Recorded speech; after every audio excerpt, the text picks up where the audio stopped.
বিসমিল্লাহির রহমানির রহিম। আল্লাহুম্মা সাল্লি আলা মুহাম্মাদ, আল্লাহুম্মা বারিক আলা মুহাম্মাদ। এই তো কেবলই ফজরের নামাজ পড়ে বের হলাম। মোটামুটি এখন বাজে 5টা 39।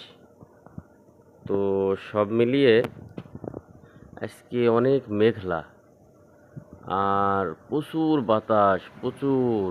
দেখেন এই যে নারকেল গাছ একদম মনে হয় যে হেলে যাচ্ছে। হ্যাঁ, এই দেখেন, এই দেখেন, এই যে এত বাতাস আর এমনিও ঠান্ডা ঠান্ডা একটা ভাব। মানে রাত্রে প্রচণ্ড বৃষ্টি হয়েছে, যার কারণে আসলেই একটু ঠান্ডা, ভালো ঠান্ডা, রাত্রে ঠান্ডাও পড়েছে, বেশ ভালো ঠান্ডা পড়েছে। আর ঠান্ডা পড়লে তো ভালোই জানেন যে একটু ঘুমের গভীরতা একটু বেশিই থাকে। তারপরেও আলহামদুলিল্লাহ আল্লাহ তাআলা ফজরের সময় উঠাইছে। ঘুমের কারণে ঢলে ঢলে পড়ে যাচ্ছিলাম, তারপরেও চেষ্টা করলাম যে আসলে এই ঘুম আমার কোনো কাজে দেবে না, কিন্তু যদি আমি ফজরের নামাজটা পড়তে যাই এটা আমার অনেক আখিরাতের যাজা হয়ে দাঁড়াবে।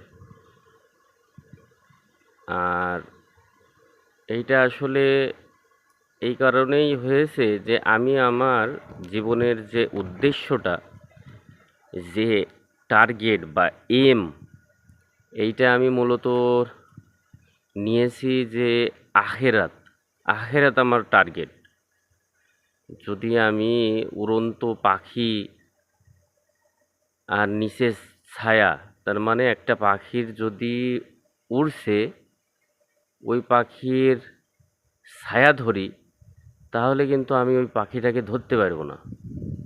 আর যদি আমি পাখিটাকে ধরি তাহলে আমার নিচের ছায়াটাকে কিন্তু আমি অনায়াসেই ধরে ফেলতে পারছি।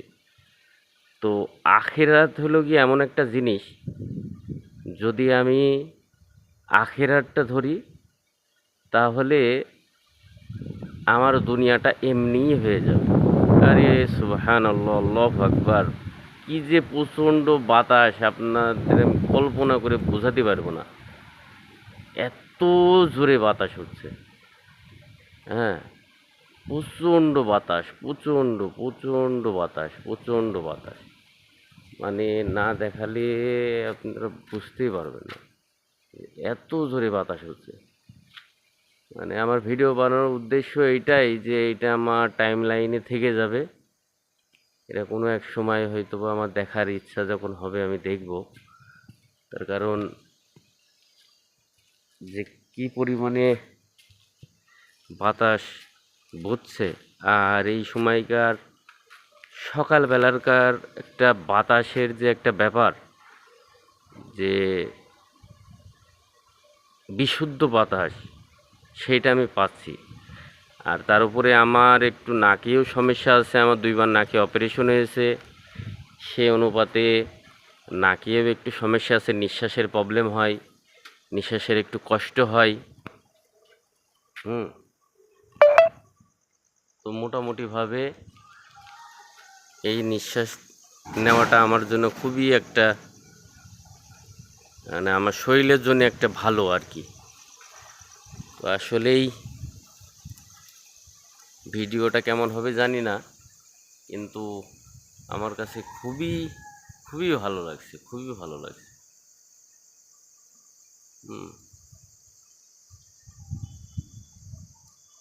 দেখেছেন কেমন বাতাসে ফুলের কড়ি নড়ছে? এটা আসলে দেখার যে একটা ভালো লাগা, মানে অকল্পনীয়। আসলে এই পর্যন্তই শেষ করলাম। আমি এর মজাটা আসলে নিই, আমার নিজের ভিডিও করতে গেলে আসলে ওইভাবে মজাটা পাওয়া যায় না। সবাইকে আল্লাহ তাআলার আমানে রেখে আল্লাহ তাআলা সবাইকে ভালো রাখুক, সবাইকে সুস্থ রাখুক। আল্লাহ হাফেজ।